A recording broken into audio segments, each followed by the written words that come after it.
Hello, divine, beautiful souls.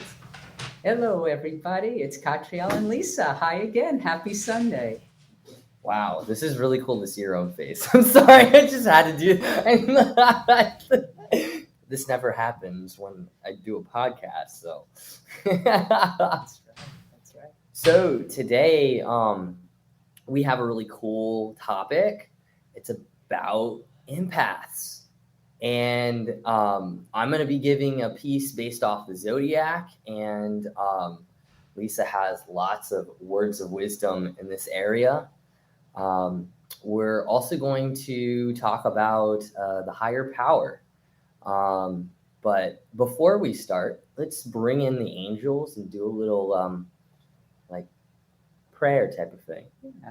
Set an intention. Set an intention. Do you want me to, or do you want to? Why don't you go ahead and set the intention this week? That's beautiful. Okay.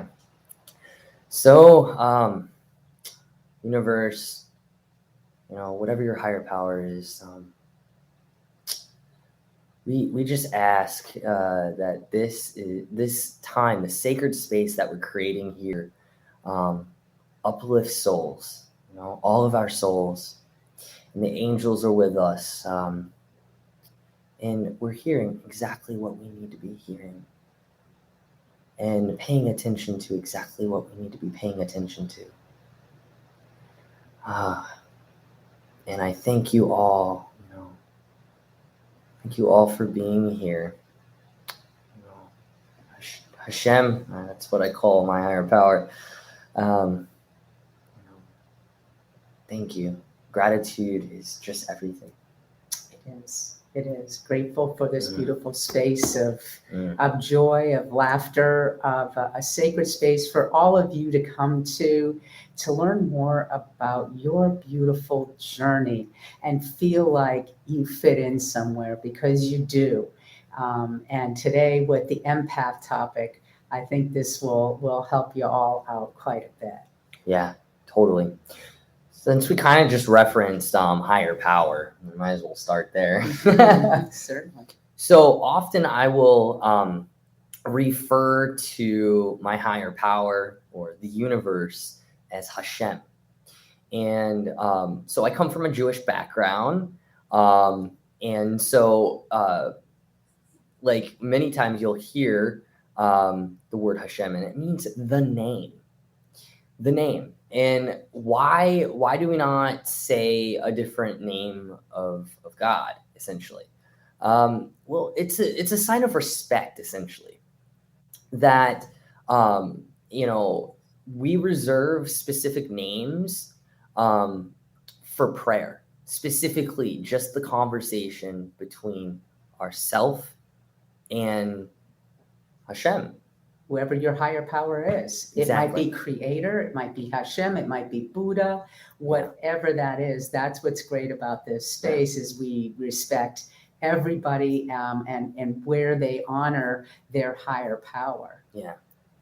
So, I would love if you guys, if you have a specific name, that you'd like to use, you can totally put it in the chat. I would love to hear all the different variations, because we're all one, essentially. We are all one, definitely. Yeah. So, what about you? Well, yeah. I mean, for me, I refer often to my higher power as Creator.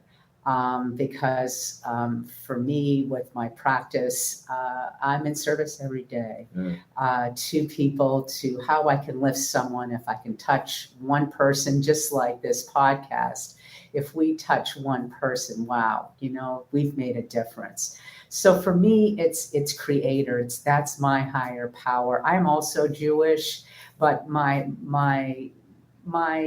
spirituality has expanded as I've gotten older, and it's much more broad now. So, while I don't go to synagogue, the nature is my synagogue for me. This is where I can honor myself and be with Creator in nature. Cool. I love that. It's interesting. In the Hebrew, we'll often change one letter so that we can say the name, other than Hashem, I mean. But we would say Elohim with like a K, and that literally means creator. And so I really connect to that particular aspect of higher power. Yeah. The other one I love is source. Because it's so expansive, but it's like you go straight to the source, you know? I don't know. Yeah. So, you know, the idea here is that there's a higher power. Yeah. Now, and whatever yours is, we respect that in this space.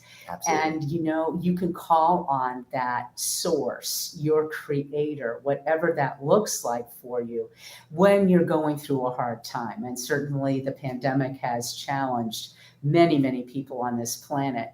And so we've had to dig a lot deeper to look inward and see, you know, where are we supposed to be? How are we supposed to show up now?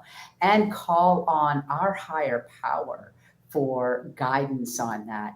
And I mentioned this last week in the podcast that there's nothing wrong with asking. Ask for guidance, ask for help. Yeah. Because they'll deliver. They will deliver, and just come from your beautiful heart space, and they will deliver. Absolutely. If you don't ask, you shall not receive. That's right. That's absolutely right. I also want to just take a moment, because our podcast is brand new, and take a moment to introduce ourselves. Yeah. My name is Lisa Bromfield. My practice is Take 5 Meditations. I'm an energy healer, psychic medium, and spiritual mentor. And Katriel and I just kind of organically met each other. And this is just another avenue for me and him to get our beautiful energy out into the planets. So I feel so humbled and so honored to be part of this weekly podcast. I love that. Katriel, tell us a little bit about you. I'm so blessed to be here and to do this partnership with you. I'm Katriel. So what do? I do a lot of different things. So I have a website. It's called Energy Speaks by Katriel.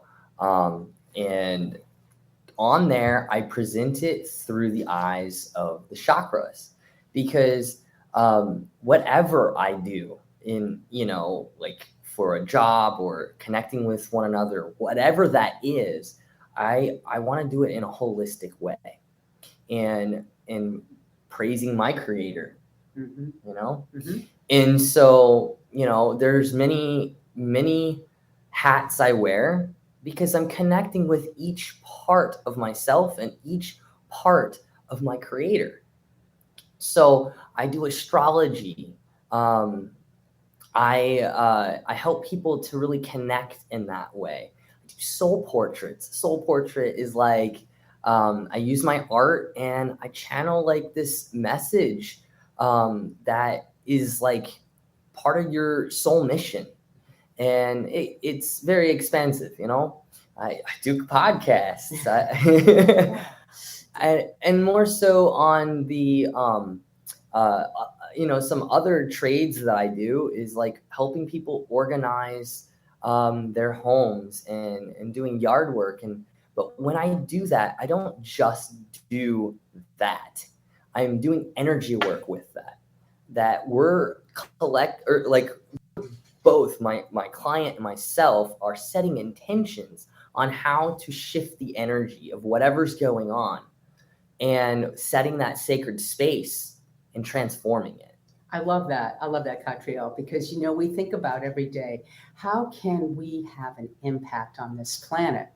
Well, it can be as simple as walking down the street and somebody that you smile at, and you might say hello, and you lift their day. Yeah. Because you have to remember, we're all energy, right? We're all one. So, you know, when you think about, well, gee, I'm not doing the kind of work that Lisa and Katriel are doing, it doesn't matter. You know, I always tell people, it's all about the people that cross your path every single day. And that small difference you can make in their life by holding a door, by smiling at them, maybe helping them with their groceries to their car. Those little things, that's an energy shift. And that's the way we raise the vibration of the planet. And it's so interesting because it's like we could be literally mowing lawns for a living, doing office work, whatever that is, farming, as long as it is bringing us closer to our creator and fine-tuning that relationship, that inner speak, that's what really counts. You could literally be looking at a potato, whatever. I don't know, chopping a potato. I don't know, it doesn't matter what we're necessarily doing. It's the intention, it's guiding those actions, And that's why I always recommend to my clients, set intentions in the morning. Oops, that's okay.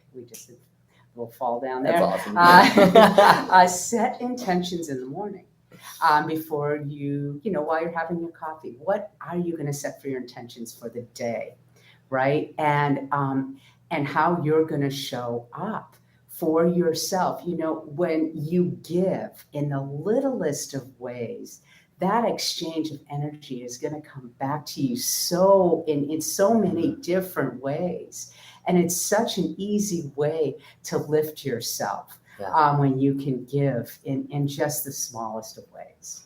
And I love, so you're talking gratitude here. And Yes. I love that because, if we're all energy and how we move around is all energy, right? So with energy, whatever the more dominant energy is, whether that be a negative or a positive, that's what it's going to be. So if we're taking that gratitude is filled with so much positive, strengthening energy. It's so dominant because even if someone's having the worst day in the world, if someone sees a smile, it can transform. Absolutely. And so it's as simple as that. If we can guide ourselves to those dominant energies being positive, just even for an hour, we break it down into an hour, right? Then it transforms the planet. It does. It really does. Yeah, it really does. I mean, gratitude, when you set up a gratitude practice every single day, you're going to expand everything in your life. Yeah. My grandmother lived to 103, and one of the practices that I have every single day is thank you, Creator, for the food on my table. Thank you for my health, and thank you for the roof over my head. Thank you for mentioning food. Okay. So so food is energy, right? So what we're taking in is also super important. Taking it in any way, shape, or form. It could be music, what we're listening to. All of those different things play a role. And also, we all have certain sensitivities, right? Bringing it into the empath, right? And with that, it's kind of showing with those sensitivities, like what we really should be taking in. Right. Because food is energy. So how you nourish and love yourself is every bit of food and water and beverage that you take into your body. Yeah. So, I know a lot of single people like to eat out. Okay, if you're not a cook, I get it. But the idea is there's some healthy options out there. Yeah. So be really mindful of what you're putting in your body. I mean, we all know sugar is really inflammatory. So you just want, there's this happy balance that you want to have, but in nourishing your food, and listen to what your body needs. Yeah. Because like sometimes a creator will say, I want you to get some root vegetables into your diet, more roots. So that would be beets and potatoes and carrots. And I'll get those into my diet. And certainly it does make me feel better. Yeah. And when we're putting that, like you said, those intentions into the food, for instance, that gratitude of it being there, it just amplifies that energy. Mm-hmm. I don't know how many times it amplifies it, but I will tell you, imagine if it was even 3 times the amount. Mm-hmm. Imagine what that translates to. Right. And additionally, since we're on this topic, when you're eating, are you doing mindful eating? So are you sitting on your devices and eating or watching TV? Hey, maybe, like in the old days when I was growing up in the 60s, everything got shut down and it was family time and nobody had a phone or a computer in front of them or the TV on. We simply took time to really relish in the meal. Yeah. And I think I know that's very important, because when you are more mindfully eating, you're going to fill yourself up more. If you're eating really quick and you're distracted and whatnot, you're not going to get as full. So, again, there's frequency and there's energy to the food. So think about how you sit down at your meals and what you're doing when you're eating. So it's funny you mentioned that. Okay, so I'm very mindful when I eat and what I'm taking in, because during that time, the vibrations that are around me, I'm consuming. Mm-hmm. And so I do actually watch some TV during that. But there used to be a thing that my mom and I would always do. We'd always go, and at that time, I would go to Williams Sub. I can't eat a sub anymore like that. But I will tell you that specific thing lit up our heart when we ate that sub and we turned on a specific television program. Mm-hmm. And we did not eat the food until we had everything ready and in place. And it was because we were sharing a specific, energy together, mm-hmm. and taking in that energy because it was so sacred. Okay. It's something that her mom and her did, their entire life. And so, there's different ways to take in energy, and it doesn't mean you have to cut out certain things. It's what really lights up your heart, because that's what we're talking about here. Yeah, I understand what you're saying, because there's certain things that families have as traditions or routines. I think today, compared to when I grew up in the 60s, and now with all the cell phones and all the texting and all that, it's changed quite a bit. Honestly, I would prefer to sit down at a table with my family and, and have a conversation. Mm-hmm. But that just wasn't our, mm-hmm. what we did, because we didn't sit at a dinner table. Mm-hmm. And so, I kind of had to, frame things, mm-hmm. for, in my family's comfortability. Mm-hmm. Mm-hmm. And so there's ways to really be mindful with things when you're only working with, because you're working with other people sometimes, or maybe you're alone. Yeah. And sometimes you don't want to sit in quiet. Yeah, I love this. Sometimes because you do.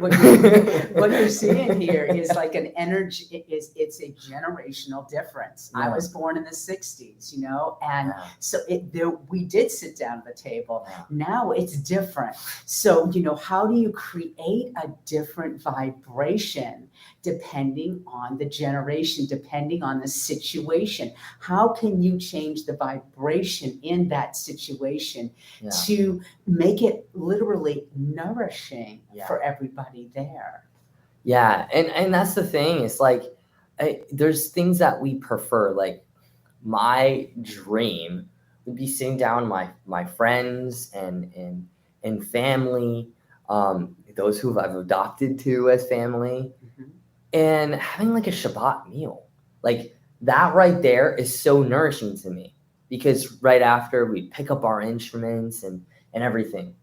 But sometimes, Shabbat only comes once a week, what's going on the other side, the other days and stuff. And sometimes it's not always what we want, but we have to, navigate through that. Absolutely. Yeah. Absolutely. We all have busy lives. So gosh knows, we're going and going. So, it's creating those moments. Yeah. And it only takes that moment to create a nourishing moment for us, where we can change the vibration, where instead of feeling like we're rushing through something, we're more mindful about what we're doing and how we're moving through that. So I'll give you another example, since we're on this topic. House cleaning can be really meditative. So you take an activity that you think, oh my God, I got to clean the house, or I got to do the lawn work, or whatever. But when you look at it differently and you say, I'm going to take this moment to embrace it as a time that's a quiet time for me to clean my space and change the energy in the space, or clean the yard, and embrace the moment rather than dreading the moment. Yeah. So again, this circles back to what we were talking about earlier, which is gratitude. Yeah. So how do you embrace gratitude in that moment to change how you're looking at an activity that might not be something you'd be doing? You'd rather be on the beach than mowing the lawn. However, it has to be done, right? But, you just take that moment to how you can connect with yourself and Mother Earth as you're doing the lawn, or, just being able to have that quiet space when you're cleaning the house, maybe putting some fun music on, and it's how you change how you look at it and how you work through it and how you create gratitude in each and every moment of your life. Yeah. And, it's funny because, I spoke about some of my services and stuff like that, and you're talking about mowing lawn and stuff. Yeah. Just think about for yard work, right? So when you're mowing the lawn, you're like cutting things. You're cutting things back. And you can literally set intentions. This is the way my mind works, of okay, this, I don't want these negative certain things in my life, anymore. I want to shift something. I want to change it. So let's cut it. And I'm setting certain things, and then say I get to the part of the yard where I'm actually raking and gathering all of that energy and shifting it. And then I need to plant something. Now I'm planting the seeds. I have the sacred space that I just cleared out, right? And I'm placing these specific intentions. And it doesn't have to always be this is what it is. It can literally be an energy flowing through you that you're just kind of observing your thoughts and observing what's going on while you're doing these things. That's what I've noticed to happen, because I have a very active mind. And that's a really huge form of meditation for myself, to slow down, because I'm actually doing something. So the brain is actually quieting. I love that. I love that. Yeah. So, really, it's taking any activity and it's transforming it. Yeah. So how can you transform different activities in your life? When we bring joy, when we bring gratitude, you expand everything in your life. So look at the different things, be it going to work, the 9 to 5 thing, or, whatever you're doing in your life, and how do you transform how you look at that activity, how you feel in that activity. Because if you're going to work and you're considering it oh man, I've got to go to work, I'm not happy. Well, you've got to do one or two things. You either got to go find another job that's going to make your heart sing, or you're going to have to transform how you engage in that job every single day. And so you've got some choices. And when you make some choices that are for your highest and best interest, watch the miracles appear in your life. Absolutely. Absolutely. Cool. So, to the empaths. All right. Are you an empath? Well, let's take a look at some of the common things that show up when you're an empath, okay? So signs that you are an empath are you have a lot of empathy. People tell you all of their problems. OMG. How many times you'll just sit there, you might not even know the person, and they tell you all of their problems. That's a big one. You take comfort in nature. You find you need to recharge when you've been really around a lot of people and this and that. You find you need to recharge. You don't do well in crowded places. You have a hard time not caring. So, you're trying to detach yourself from maybe a situation that might be toxic, and you have a hard time pulling yourself out of that because you care so much. You have a high sensitivity to sounds, smells, and sensations. That's a big one. So those are just some of the signs of being an empath. I think, when you're getting drained, when you've been in crowds or been around a lot of people and you get this drain feeling, it may not simply be the fact that you're being drained. It might be that you've been around some people energetically that have taken from you. And so now you've got to recharge.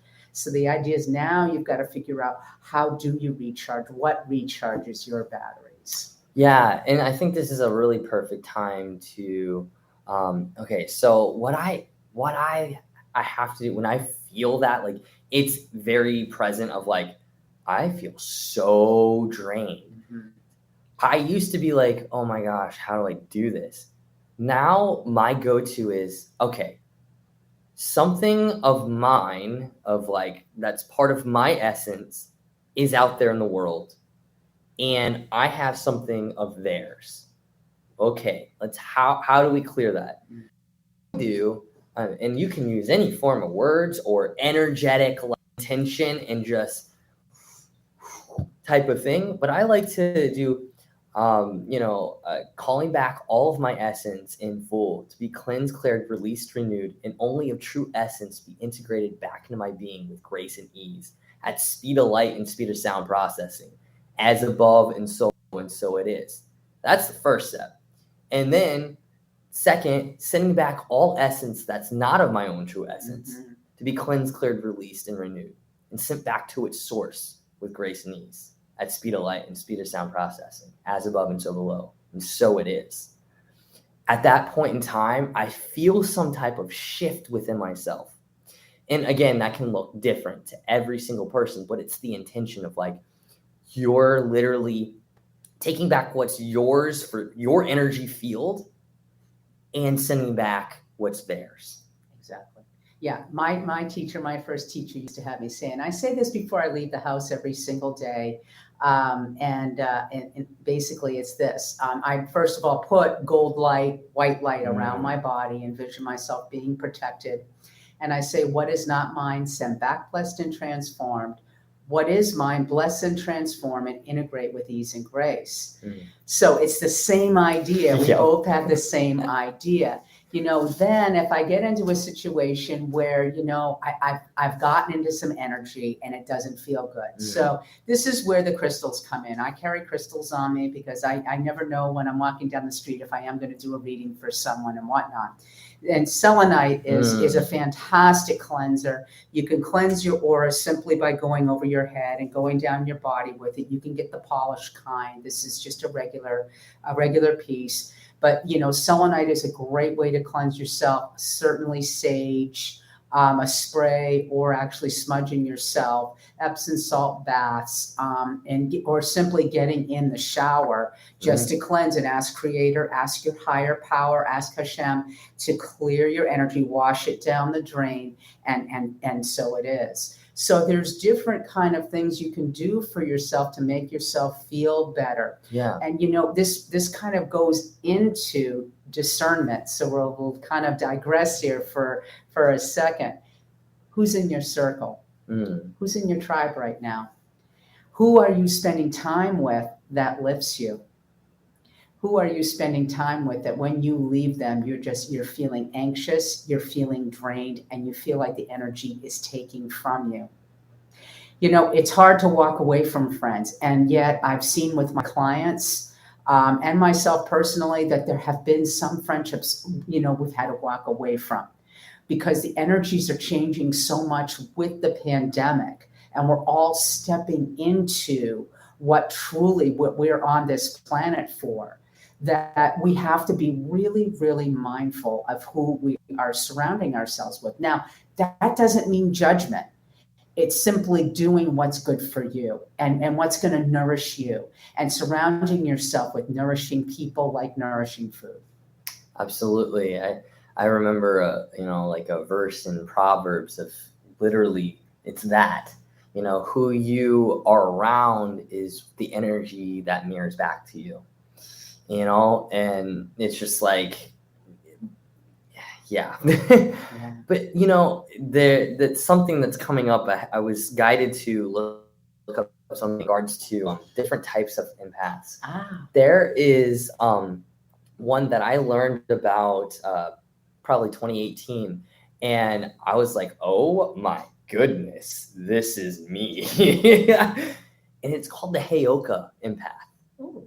The Heyoka empath is actually a sacred clown, essentially. And what it does is it takes okay, so have you ever seen that weird kind of person, and I'm saying myself here, so where like they just like get all like squirrely, and when they're around like certain situations and that are heavier maybe, and they may start laughing or mirroring back some of the energy that is right in front of them. That is part of the sacred clown. What they're doing is transforming the energy. And I'm going to read a little something about it. And you can definitely go look on YouTube that we're on. Yeah, we got and look up the Heyoka empath. It says traditional signs that you are a Heyoka include being born breech, being dyslexic, being emotionally unpredictable, doing things backwards, doing things being left-handed, and thinking differently than others. Now, like, that's just some of the signs, but it's this like very interesting, unique type of energy that's literally there transforming. And I don't know, I love studying this stuff. I'm a nerd. I love that. I am as well. I love that. But do we want to go into the zodiac too? Yeah, I think we do. What we wanted to talk about was first, what are empaths, different types of empaths, and then how it relates to the zodiac, and where Katriel is an astrologer, a navigator with the stars, actually. We're going to have, he's going to go over this for us right now. So this is literally different empath skills based off of, the zodiac energies. So there are different type of empaths. This definitely falls underneath that. But I want to say we all have every single zodiac energy within us.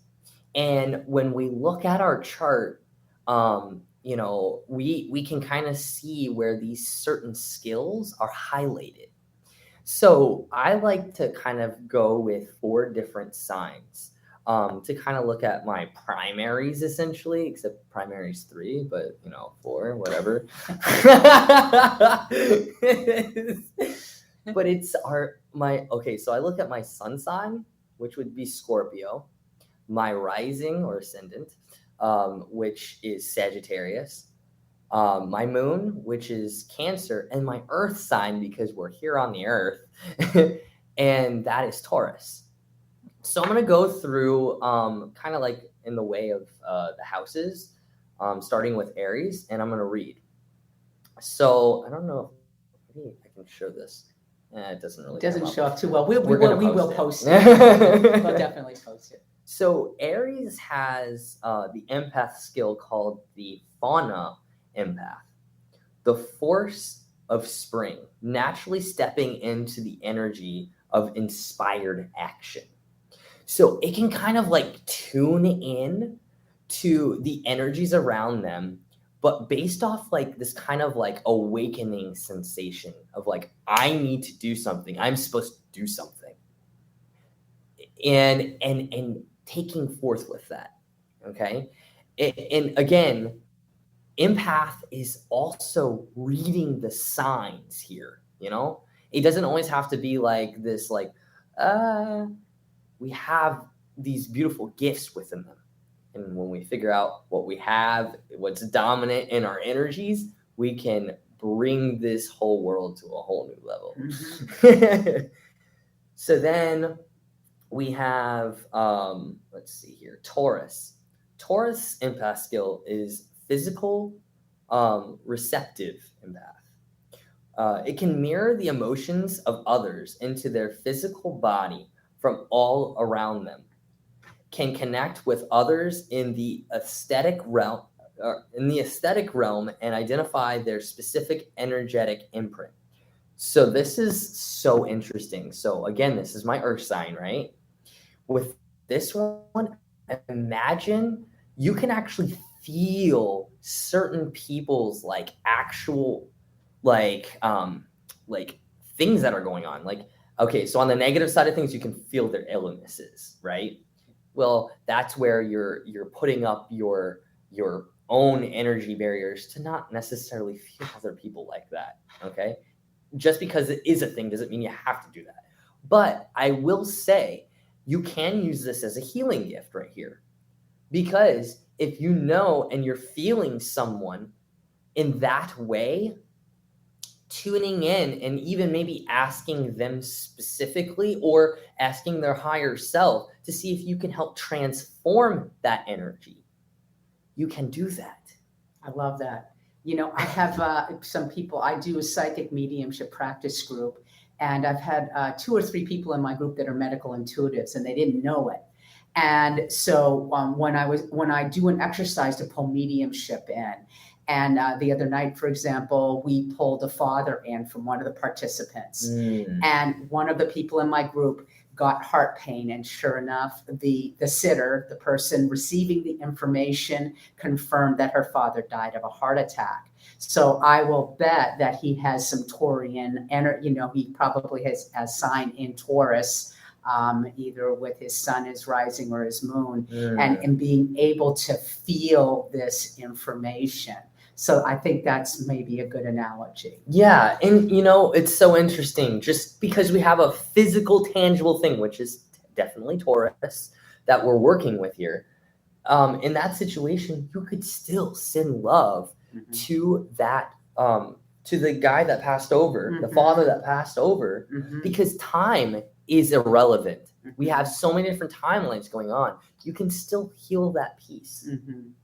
And so sending love in that way, like, why not? But, you know, and in my groups too, it's true. You can send love. For me, as an evidence-based medium, this was a way for us to confirm it was the father coming in, and then to get the message from the father to the daughter who was the sitter. So boom, right? So it's really beautiful that as empaths that are in my groups, because every single person in my group is an empath, they can feel things. They talk about how the collective energy, when it's getting really, really kind of crazy, that they pick up on it. And so that's why as we work through these signs and understanding where your sign falls and how you are going to interact differently with these different energies, and how you can clear yourself and create a better space for yourself as well. Yeah. And the other aspect of Taurus, okay, so this is I thought this was like a really cool gift when I realized that I had this going on, is I'll feel someone's energy like on my back sometimes. Sometimes it'll be here. It depends on the person. I've literally started playing a game with the universe, kind of like, who is trying to contact me right now?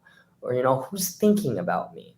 And every single time I've tuned in, the person that I was feeling that I thought it might be them, they were trying to reach out to me. I love that. And so like it's like a prickly feeling that I feel.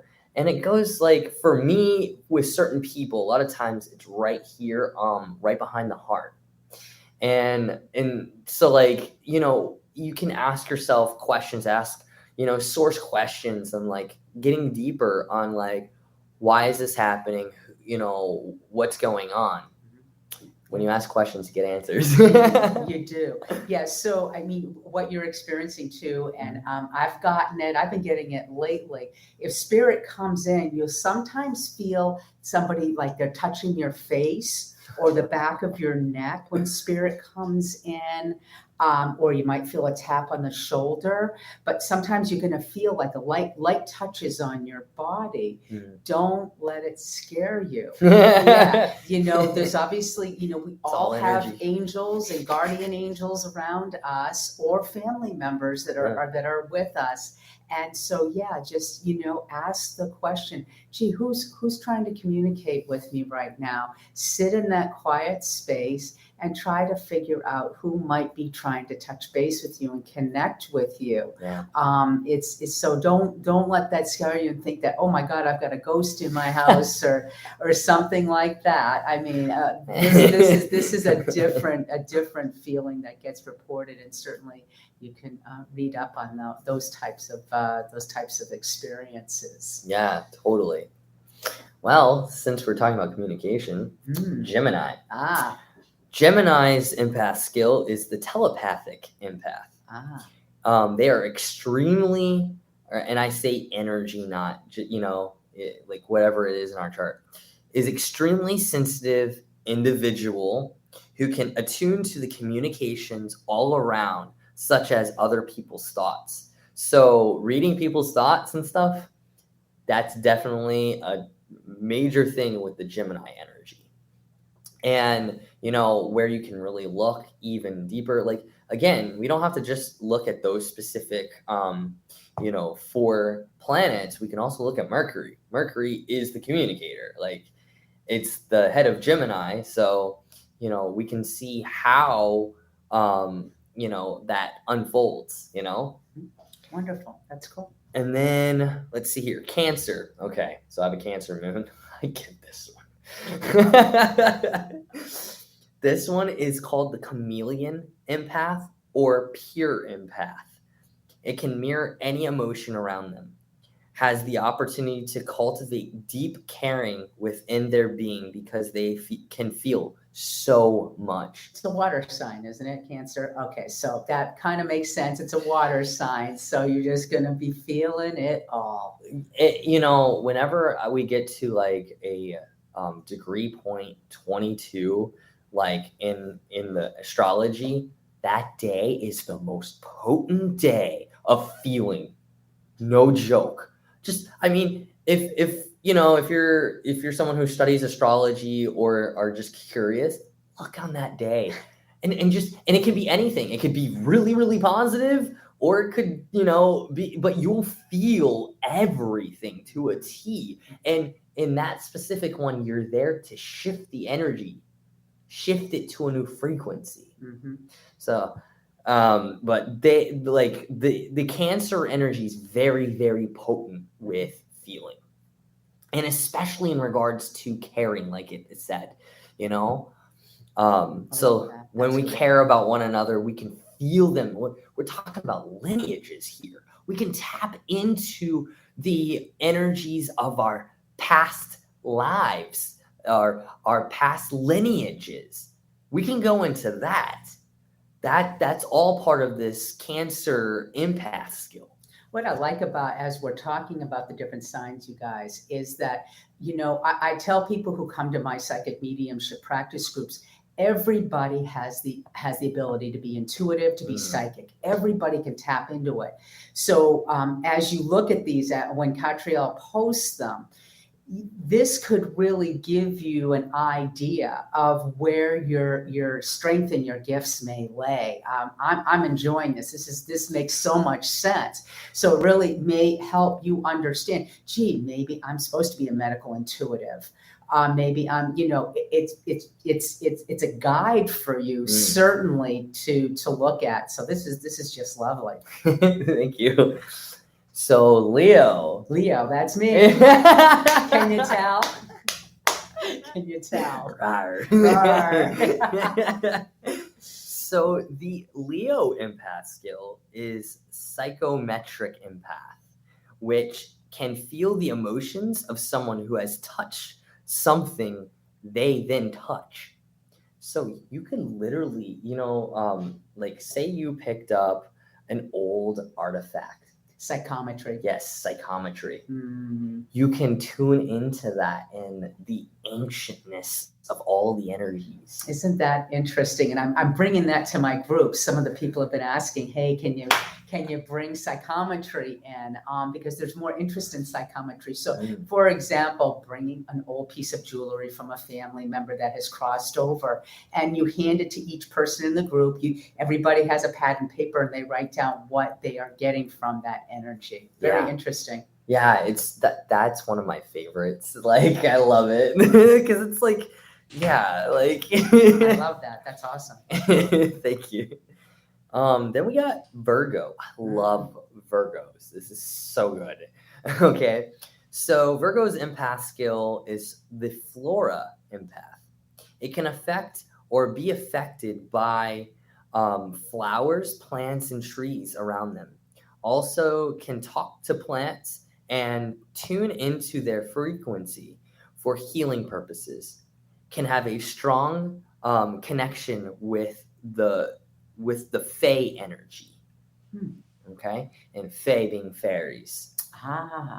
So okay, like the Virgo energy, those who are really in tune with their Virgo-ness, okay, if you're feeling overwhelmed, first of all, go hug a tree. Absolutely. For real. Because it will transform something for you. Go sleep outside. Like, go get a tent and get out for a little bit. Do meditations in nature. And also be willing to receive these communications from this plant life. It's life. You have that special connection with this particular life and how to help heal people in whatever way that looks, whether that's physically or some other way. I love that. That's great. So that might resonate to some of you that are interested in plant medicine and helping heal people through plants, which, thank goodness we still have some left, and people, it's a great resource if you don't want to use conventional medicine. You can help a lot of people with the plant medicine side for sure. Oh, and please do a garden. Do a garden and see what magic comes out of that. I love that. And let's see here. Libra.